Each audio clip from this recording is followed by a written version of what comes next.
person who drinks. People who drink need to keep drinking. Sure, you say that now, but after today's episode, you might want to rethink that policy.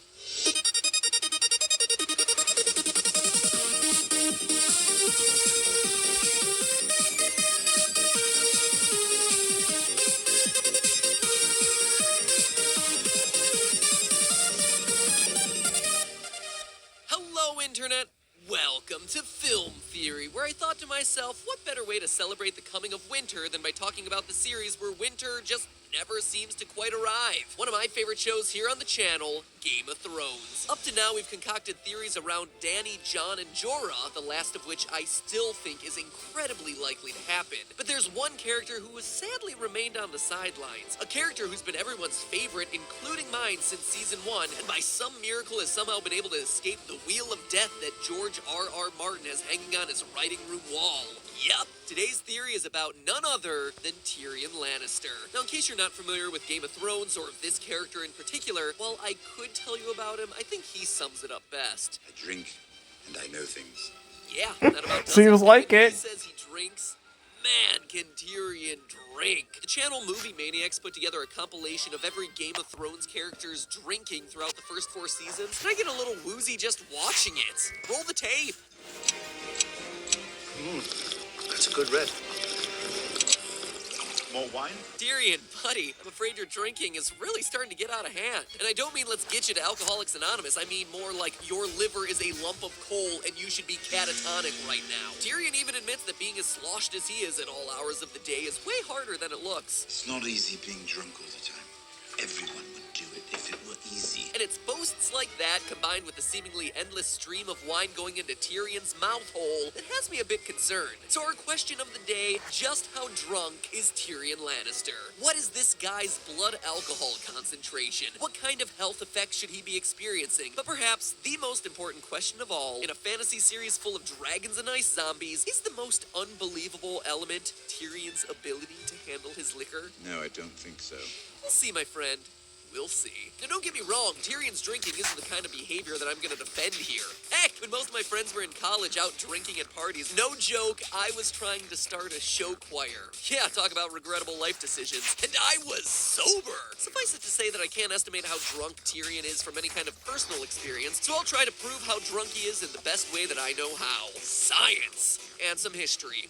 And maybe a few leaps of theorist logic, but mostly science. So the first thing that we're going to need to do if we're going to calculate the level of Tyrion's intoxication is determine exactly what he's drinking. Game of Thrones watchers might know some of these wines by name, like Arbor Gold, Arbor Red, and Dornish Red, but what would the real-world equivalents of these be? It's actually a tricky question since the popular types and strengths of wine have changed throughout history, and fans of Game of Thrones argue about when exactly the series should be set. Well, the knee-jerk reaction to castles, knights, and dragons would be to put it into the medieval period, which lasted from the 5th century to the mid-15th century. Based on my research, Game of Thrones is actually taking place a bit later than that. Sure, George R.R. Martin has said that part of the inspiration for the series was the English War of the Roses, which took place from 1455 to 1487, but there's one piece of evidence that guarantees the events of the show are happening at least 50 years after those dates. And for as unimportant as 50 years might seem, that little difference matters. In medieval times, most wine was relatively weak.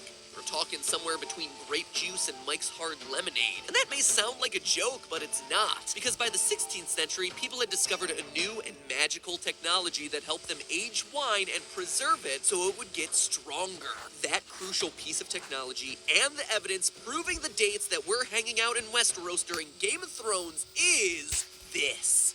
Yep, a cork. In Season 1, the wine merchant who tries to poison Daenerys pulls a cork out of the cask and talks about the need to, quote, let the wine breathe. So clearly, Westeros is hip to the newfangled cork trend. That moment, coupled with their advanced understanding of medicine, large cities with standing armies, and a 24. global trading system, points to the series taking place during the post-Columbian exchange of the 16th and 17th centuries. Sorry, I just gotta laugh in moments like this, since in order to calculate something as ridiculous as how drunk a fictional character is, we're forced to explore the history of global trade and the evolution of cork-based technology. Ah, it's why I love my job. Anyway, what does any of this mean for our theory? Well, it tells us that royalty like Tyrion Lannister would likely be drinking wines that are aged or fortified, i.e. the really strong stuff. In the 16th century, fortifying wine became so popular and so strong, it would make a box of Franzia look like an oversized juice box. The most popular fortified wines of the day, like Malmsey, sherry, and port, all have alcohol contents of around 22% alcohol by volume. That number on its own might not mean a lot to you, but by comparison, an average bottle of wine nowadays is going to be in the realm of 11% alcohol by volume. So the stuff that we see Tyrion drinking throughout Game of Thrones is going to be nearly twice as strong. And honestly, it can go up from there. In A Clash of Kings, the second novel of the series, Tyrion reveals that when Robert Baratheon was killed by a boar, he'd been consuming fortified wine that was 3 times as strong as usual, which would seem to indicate that its alcohol by volume was around 40%, which is as strong as a hard liquor like whiskey, but he's downing it like wine. So for our purposes today, we're safe to assume that Tyrion is drinking strong, fortified wine at about 20% alcohol by volume. But of course, knowing what Tyrion is drinking is only part of the equation. To determine how drunk he's really getting, we need to consider how much he's drinking and how quickly he's drinking it. Our best scenario for this is Tyrion and Sansa's wedding banquet from season 3. Now, obviously we don't see the whole scene, but we can figure it out and make some estimates based on what we do see. For one, Tyrion is filling his chalice to the very top, which is a really bad sign. Bad sign. A serving of wine is typically about 4 to 5 fluid ounces, but the full volume of this glass is going to be something similar to this modern goblet from Williams and Sonoma for $80? Jeez! No wonder history invented the red Solo cup. Lannisters always pay their debts. Yeah, Lannisters always pay Williams and Sonoma. Man, home goods are way too expensive. Anyway, that overpriced vessel for holding fluid has a capacity of 10 ounces. So each time Tyrion fills and empties his glass, he's draining a double serving of wine. In the brief moments of the banquet that we do see, Tyrion downs 2 of those glasses in a matter of minutes. And more importantly, he was already drunk to begin with. Tyrion was out pre-gaming. This is the first shot that we see of him at the reception. If that face doesn't say, "I'm about to regret my life choices," I don't know what does. Now, we can't say for sure how long that wedding reception lasts, but we can calculate both a conservative estimate and an aggressive estimate. Assuming that the banquet is fairly short, say an hour or 2, and Tyrion finishes his wine every half hour, then he's going to consume roughly 30 to 40 fluid ounces of wine, or about a third of a gallon. 1.26 liters of alcohol. If he's drinking at the breakneck pace he seems to be, polishing off a glass every 15 minutes for upwards of 3 hours, then maybe he drinks as much as 100 ounces, just under 3/4 of a gallon, or for those on the metric system, just shy of 3 liters. That is a ton of alcohol. That's more than the amount of Diet Coke that I drink every day. And whether you're talking about the conservative estimate or the aggressive estimate, either way, it ain't gonna be pretty. But before we address that and determine the medical consequences of Tyrion's beverage of choice, there's one last factor that we have to take into account: Tyrion's weight. Alcohol tends to affect people proportionately based on their size. So while Tyrion might be able to drink as much as the Mountain, his blood alcohol concentration is going to be a lot higher than that of someone who weighs 400 pounds. Peter Dinklage, the actor who plays Tyrion Lannister, stands at 4 feet 5 inches tall and is estimated to weigh anywhere between 88 and 112 pounds. And honestly, with as much fizzy lifting drink that Tyrion is pumping into his body, a few pounds in either direction isn't going to make that much of a difference. So let's call him 100 pounds or 35.35 kilograms. So knowing that, let's go back to our conservative number. If a man of Tyrion's size drinks roughly 6 glasses of strong fortified wine in the space of about 2 hours, that person's peak blood alcohol concentration is going to be somewhere between, drumroll please, 0.30 and 0.35%. Huh. Well, damn. Kind of expected that to be a more climactic moment. But I guess it's really hard to get hyped when every number that you're possibly going to be talking about is going to be less than 1. Because let me impress this upon you, dear viewer. 0.3 and 0.35 are huge numbers when it comes to blood alcohol concentration. Let me try to explain to you how scary these numbers are, even if the numbers themselves don't seem all that scary. Well, first take into account that blood alcohol concentration measures how many grams of alcohol are in every 100 milliliters of your blood. So having 0.3 grams of alcohol in every 100 milliliters of your blood is a lot of alcohol relative to the amount of blood that you have pumping through your veins. I mean, any of you watching who've passed driver's edge should That was know the that last the legal one. limit to drive in the U.S. is 0.08%, which surprisingly is one of the highest limits of any country. Most others are hanging in the 0.05 range, and that means that Tyrion is at least 4 times as drunk as someone who would be considered a drunk driver in the U.S. in this scene. In fact, I'm kinda limited by how much I can impress upon you how crazy these numbers are. If you really want to see the world through Tyrion's eyes at that level of intoxication, there's actually a link in the description to a website that I helped work on in partnership with the National Highway Traffic Safety Administration that simulates going through a night getting progressively more impaired. It's actually really cool and gives you a better perspective at what these numbers translate to. I'll be talking more about that at the end of the video, but for now, remember that this 0.3 BAC is a conservative estimate, and it's already a huge number. And already that alone comes with some intense health risks. Impaired breathing, impaired heart rate, lapses in consciousness, even a low possibility of death. And honestly, the evidence from the show supports our calculation. After the wedding banquet, when Tyrion and Sansa go off to their bedchamber, Tyrion refuses to consummate the marriage if Sansa doesn't want to. He then takes one last swig of wine and passes out cold. That instance of sudden onset unconsciousness, which is played largely to lighten up a very heavy scene, is actually something that occurs when BAC levels reach about 0.30. If now we switch over to our aggressive estimate and say that Tyrion had been drinking more than that, at a rate closer to what we see in the scenes that the show does put on screen, then Tyrion's blood alcohol concentration skyrockets to a whopping 0.84. Again, the number on its own might not seem impressive, but think about this. That number shouldn't physically be possible. For most people, a blood alcohol concentration of 0.45 leads to shutdown of automatic bodily functions. You know, the little things, like breathing